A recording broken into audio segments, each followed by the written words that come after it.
तू त पटे वालो आहीं पर मुंहिंजी छोकिरी डॉक्टर आहे। हीअ कहाणी आहे गुलाम मुर्तज़ा खोसे जी। इबरत जो निशानू बणजंदड़ गुलाम मुर्तज़ा खोसो हिन फिरौनी दौर में वॾा ख्वाब ॾिठा आहिनि त हू हिक डॉक्टर सां शादी कंदो, पर शायदि हू विसारे वेठो हुयो त हू हिकु पटे वालो आहे ऐं नेठ हू जागीरदारानी कल्चर जो निशानू बणिजी वियो। हिन नौजवान जूं अखियूं कढियूं वयूं ऐं ज़बान पिणु कटी वई। अहिड़ो त ज़ुल्म इसराइल जी फौज बि न कयो हूंदो जहिड़ो मीरपुर माथेले में हिकु नौजवान सां ज़ुल्म थियो। मीरपुर माथेलो ऐं सरहद जी पुलिस बंदीअ जो ड्रामो ठाहे फास्ट इंफॉर्मेशन रिपोर्ट FIR बि दर्ज न कई। हिन नौजवान जो चवणु आहे त हिकु हू बैंक में पटेवालीअ जी जॉब कंदो हुयो त उतां जी डॉक्टर सहर आफ्ताब खैज़ शादीअ लाइ प्रपोज कयो ऐं इहा ख़बर छोकिरीअ जे पीउ खे पई त मां पटे वालो आहियां त हुन मूंखे धमकी ॾियणु शुरू करे छॾियो ऐं मां बदिली कराए कराचीअ हलियो वियुसि। छोकिरीअ खेसि पाण प्रपोज कयो। वधीक संदसि ज़बानी ॿुधो। अप्रैल में मूंखे चयो त मुंहिंजी डिवोर्स थी आहे। इमदाद अली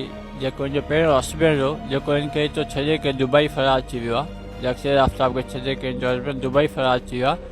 पोइ हुननि चयो असां कोर्ट जी तरफ़ मां पंहिंजे हस्बैंड खां डिवोर्स वरिती आहे त मां तव्हां सां शादी करणु चाहियां थी। हुननि मूंखे पाण प्रपोज कयो और जेकी पहिरीं चीज आहे फस्ट। पोइ हुनजी फैमिली राज़ी न थी। उनजो वालिद साहिबु ब्यांच में बि आयो, उनजी इंक्वायरी कई छोकिरो छा कंदो आहे, हिते कहिड़ी पोस्ट ते आहे। जंहिं मूंखे ख़बर लॻी छोकिरो हिते पियो न, पोइ यानी की उन मूंखे जाइकी धमकियूं ॾिनियूं त बाबा तूं पचे आयो आहे, मां धीउ राखचाणी आहे त मां तोखे सिधो मारींदो। मां वञी मुंहिंजो ट्रांसफर बि करायो। शहर आफ्ताब मूंखे राइट साइड इंजेक्शन लॻाई बाज़ू में। जीअं हुन मूंखे इंजेक्शन लॻाई मां उथण जी कोशिशि कयोसि, तीअं वञी मां वापसि किरी पियुसि। उनखां बाद जेको आहे हिननि मूंखे ॿिन्ही अखियुनि में सर्जिकल ब्लेड लॻाए करे ॿई अखियूं मुंहिंजी ज़ाया कयूं आहिनि ऐं मुंहिंजी ज़बान जी टेप सॼी ऑफ करे छॾी आहे।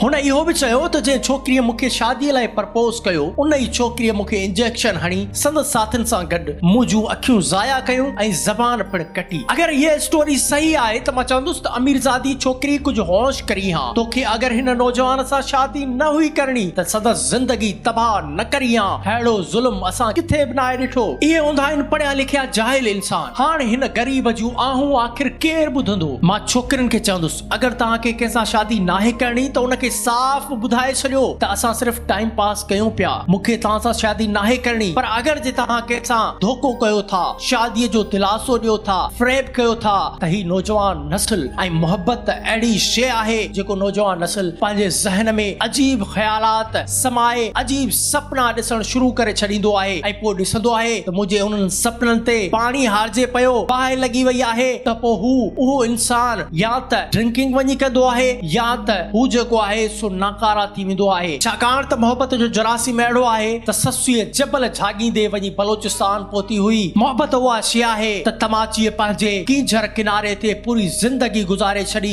हीर रांझा, ससी पुन्हू, लैला मजनू ऐं ॿियूं खोड़ सारियूं दास्तानूं आहिनि। मोहब्बत उहा शइ आहे जंहिंखां पोइ कंहिं शइ जी ख़बर नाहे पवंदी। मोहब्बत उहा शइ आहे त बज़मेश का अंदाज़ निराला देखा, उसे छुट्टी न मिली जिसने सबक याद किया त खुदारा कंहिंसां बि धोखो न कयो। मां SSP घोटकीअ खे चवंदुसि त हिन वाक़िए जी साफ़ शफ़ाफ़ इंक्वायरी कराए ऐं केतिरे किरदार ताईं जवाबदारनि खे पहुचाए। सिंधी माण्हुनि खे चवंदुसि त हिन नौजवान जे लाइ आवाज़ बुलंद कयो, हिन वीडियो खे वधि खां वधि शेयर कयो ऐं मुंहिंजो फेसबुक ते पेज आहे फहद मुस्तफ़ा जोखियो जर्नलिस्ट, उनखे फॉलो ज़रूर कंदा। हिन वीडियो खे वधि खां वधि शेयर ज़रूर कंदा। वॾी महिरबानी।